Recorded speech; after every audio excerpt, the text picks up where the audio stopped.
I'm back.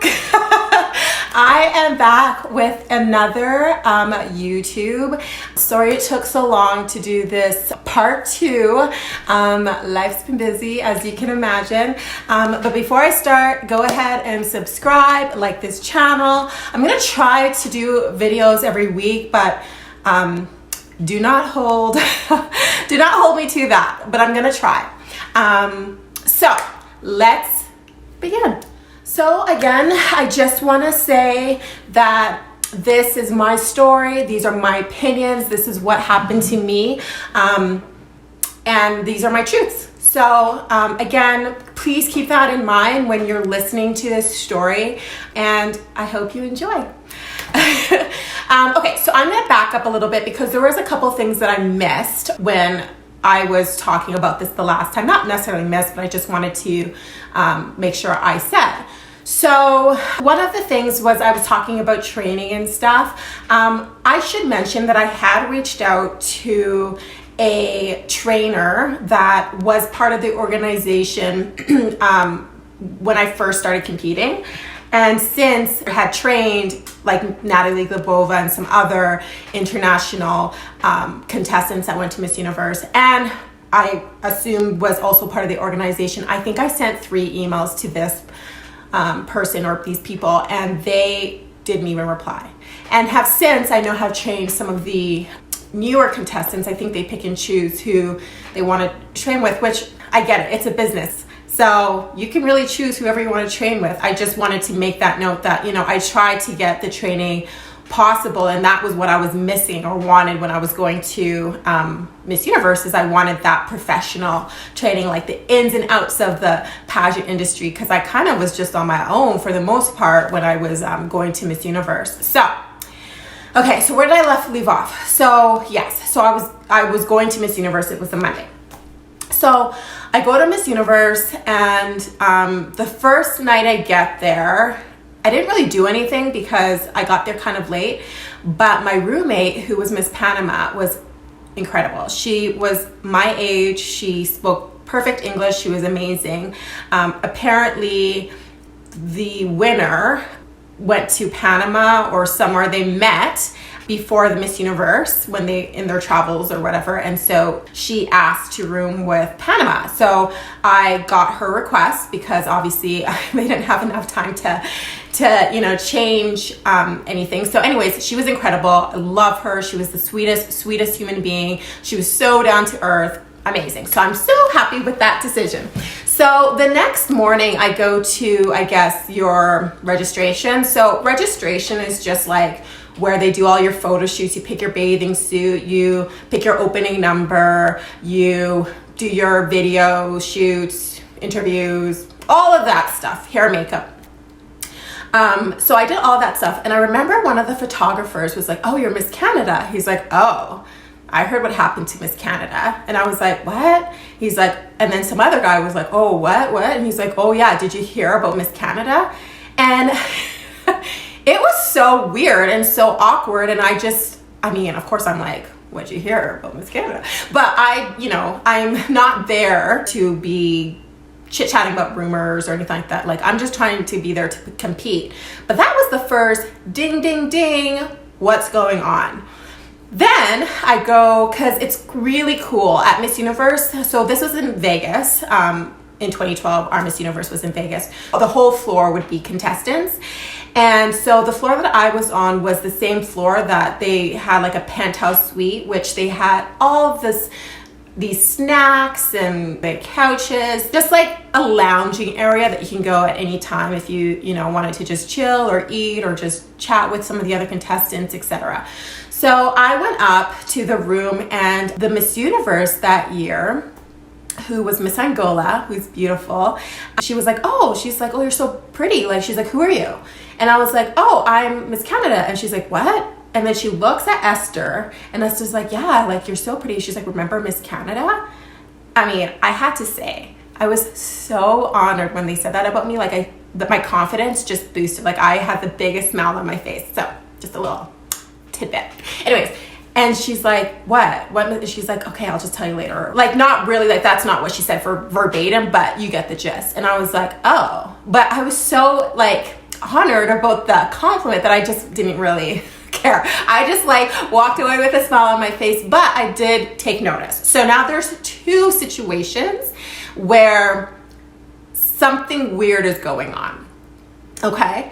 And then I had a former Miss Universe Canada who was at the competition. I'm not going to say her name because I love this person. She really helped me in my preparation. Like, she called me, she was able to get me a few things. I borrowed some of her jewelry. She was actually quite great. I'm not going to say her name. And I should mention there was a couple Miss Universe Canadas that came to Miss Universe. So I'm just going to leave it at that. But anyways, so she was there and she was saying, like, it's ridiculous what they're doing to you. You need to, go back home. You need to have the title. Like, this isn't right.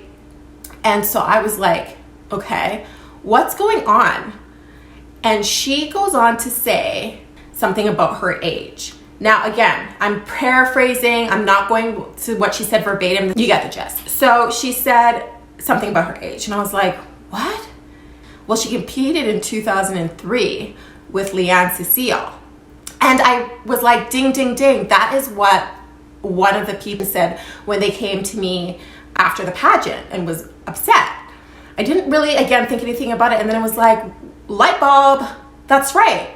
Remember, like, I was a huge fan of Leanne. I remember that I saw her name in it. So, I mean, I was like kind of confused. But again, I'm at Miss Universe. I'm just like, you know what? Thank you. I will deal with this when I get home. Like, I just really wanted to focus on the competition. This is what I was told. I don't know for sure, but stay tuned. Stay tuned. But I took note. I always take note. Just because I don't say anything doesn't mean that I don't know what's going on. And I made that decision. I'm like, you know what? I'm just going to focus on this competition and I'm going to do the best that I possibly can to represent Canada, to represent myself with grace and confidence, and to do a great job. It kind of was going on throughout the week. Like, I mean, contestants were asking me questions. There was a lot of things going on. And I remember before I left for the pageant, the winner did call me and ask if I can get the program book sent to her with all of the signatures of the names and contact numbers of all of the contestants. So I thought it was like a little weird, but I was like, okay, like, sure. And just some other things that I could, do for her. Yeah, there was a lot of things going on. So amongst all of these rumors that was going on between the organization, between some of the other contestants, I just really wanted to block things out. And so I continued to compete, but I really didn't like the dress, my evening gown. It's a beautiful evening gown. It really is a beautiful, beautiful evening gown. It's just not what I pictured myself wearing. And I do want to say this. The evening gown and the national costume was not something I picked, because I know that a lot of people had some negative things to say about the national costume. I actually quite liked the national costume because I thought it showed multiculturalism, which was the whole point, which is Canada, which, if you see me sitting here, is me.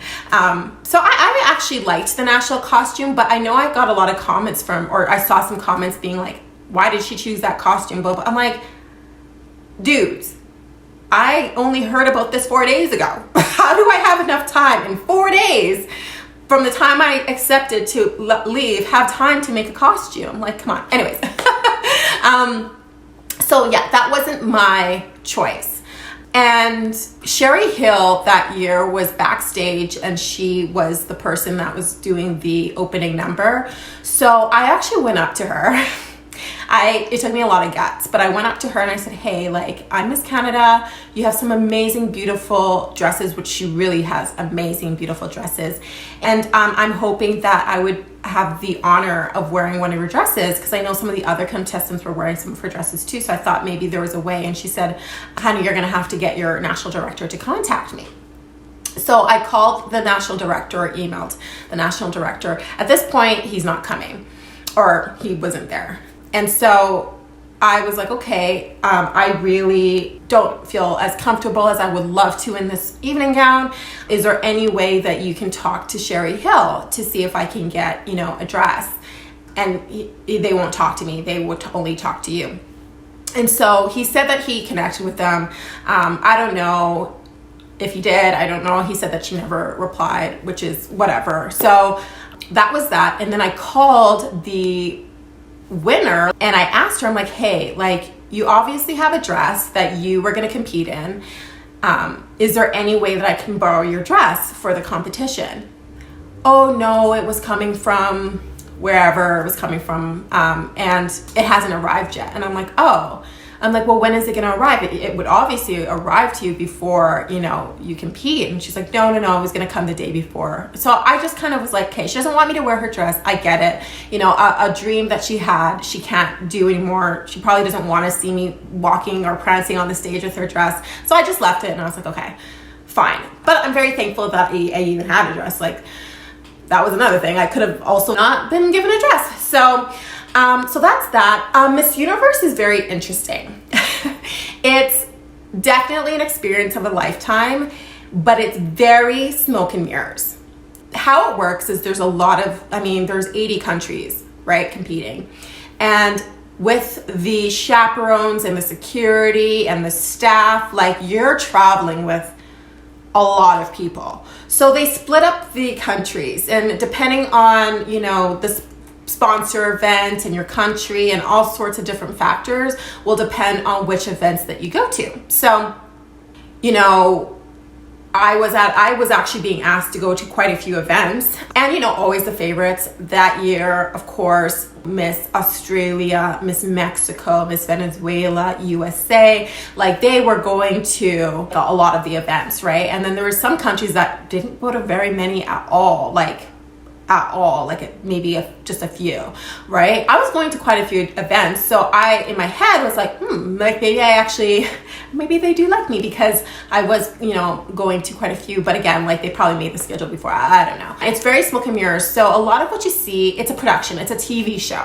I'm just talking about my experience. I don't know if it's like this now, but a lot of what you see isn't real.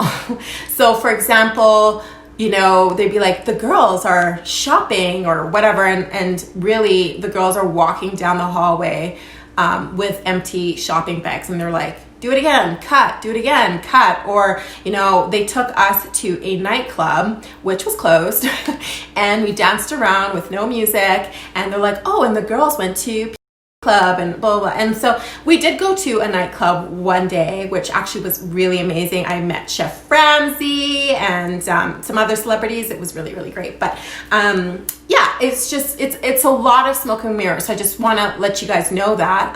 But that being said, it's still such a cool, amazing experience. And so that year, there was a lot of time, like, we had dinners and stuff, but for the most part, we ate at the buffet because it's just easy. They blocked it off, and different contestants, depending on the different events, you would be eating with similar contestants or not. And so sometimes you'd be eating with yourself and the chaperone. Chaperones are with you 24/7. Like, you can't go to the bathroom without a chaperone. Like, it's, Fort Knox. But I get it because, it's all about safety, right? The director ended up coming. He was telling me who his favorites are before the competition. And so I just had such an amazing experience competing, being on that stage. It was wonderful. You kind of do a presentation for the preliminary judges before in swimsuit, and then they see you on the stage, so they see you kind of like up close and personal, and then they see you on the stage, and then also you have your interview, and the interview is interesting. It's a panel, and you had a stand that you can either, they tell you can stand behind, stand to the side, or in front, and you can talk to the judges, and they're just going to shoot questions at you from your bio. I chose to stand on the side because it was quite close, and I just felt like in front is a little much. And then you have Paula Shugart, she's sitting in the room too, and some of the other staff, and they're listening away, and they ask you a variety of different things. Like for me, they asked me to do a cheer because at the time, like in my bio, I was an ex-CFL cheerleader, which was awkward. I know it was funny for Miss Australia, they asked her to sing and she said no. Because she's like, I'm not a good singer. So so it was definitely different, because Miss Universe Canada is like speed dating, so you have 3 minutes with every judge. So this was very different, and I didn't realize that, so that was interesting. Anyway, so I saw Donald Trump because these are the years of Donald Trump, so he was there. He lined up all of the contestants, and he got to meet all of us. He shook his hand, took a photo. He made comments about every, country for the most part. I've been to this country. I have business in this country. I do all sorts of things, So he would make comments, but obviously there was countries that he loves. Like he was saying one of his favorite past Miss Universes was Miss Australia. So he talked a little bit more with Miss Australia. Obviously he knows Miss USA. So he started talking about how everybody loves Miss USA in New York. And I remember we were backstage before the pageant, and I was sitting there, and Miss India was sitting like in front of me, and he's like, comes up to Miss India, and he's like, have a great show, or enjoy the show, or something like that, specifically. So I was, who knows what that means? Like that could mean anything, but she ended up placing. So yeah, so it was interesting. There was a huge shock for me that year, huge shock, because some of the contestants that I was like 100% are gonna make didn't place. Like Greece, she was unbelievably stunning. Like she had almost like gray eyes. I remember me and Miss Panama would talk about it all the time. Like she was something else, and she spoke many languages. And then Miss Colombia, she was amazing too. Just stunning, just beautiful. Puerto Rico, I thought was definitely going to make it that year. Her walk was unreal. Yeah, there was a lot of contestants that I was surprised, put it that way, made the top 15. Like shocked. And I think a lot of the other contestants felt the same way. The chaperones are interesting. Some of them really bonded with the contestants, and some of them didn't. My chaperone, because I was with the Latina girls, so you have a group of 4 with one chaperone. I guess it depends on who you're rooming with. So I was with Panama, Peru, and Colombia? I think Colombia. I can't remember. I'm so sorry. I know I already got a comment about that. But anyways, yeah. And I remember the chaperone told us a time to be downstairs.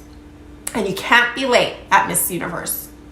That is like rule number uno.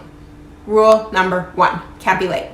So anyways, told us the time to be downstairs, and so me and Miss Panama, we take a nap because there is a lot of events, and it's you're always having to be on, right? So we wanted to take a nap, and then we get a knock on the door, and they're like, where are you? Why aren't you downstairs? And we're like, oh, like we still have like an hour and a half. It's like, no, I told you this time. And we're like, no, you didn't. Like you told us a different time, and we got yelled at.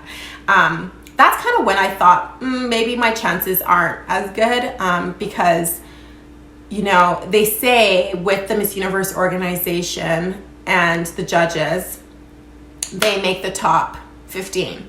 So they have a say, right? In terms of everybody has a say. And in fact, my chaperone, she said like before the pageant, they all go in a room and they talk about all of the contestants, right? So I don't think my chaperone liked me very much. I don't know. But she was fine. I know that some of the other girls didn't get along with their chaperones. So it's unfortunate, but I think like at the end of the day, it is what it is.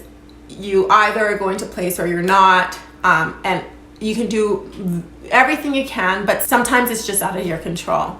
So that was Miss Universe. I thought I rocked it on that stage. My dream came true. I'm super happy about it, and I showed up. I showed up and I did what I needed to do, and I'm proud of my performance. And it's too bad, for a second there I thought I might have made it, but I was bummed. But I also, as you know, didn't totally expect to place anyways, right? I do think had I gotten more time, I would have placed. But anyways, so also before the competition, there are a few different media scrums. Like there's the one that all of the contestants go to, and then there's a media scrum that only specific contestants go to, and it's just right before the pageant. And obviously all of the favorites, like basically all of the ones that most likely 100% is gonna probably make finals was there. And I remember I got invited to the media scrum, and again that was kind of like maybe I will make it. And I remember one of the head photographers that year was like surprised I was there. He's like, oh, like you're here? And I know it's just like a fleeting comment and stuff like that, but you know, fleeting comments like that definitely don't make you feel great, right? Like I was like, oh, this guy's like surprised I was here. So, I mean, it's helped me at least to try my best to think before I speak. But I remember, yeah, there was like a little bit of some surprise there. Anyway, so I go home, and one of the people from the organization is no longer working with the organization. Oh, and I also wanted to say, sorry, I forgot to mention this too. After Miss Universe Canada, I did get another comment saying you need to ask for the score. And I remember being like, meh, whatever. So naive, so naive. But anyways, and that person leaves the organization. And then everything comes to light. I hear everything.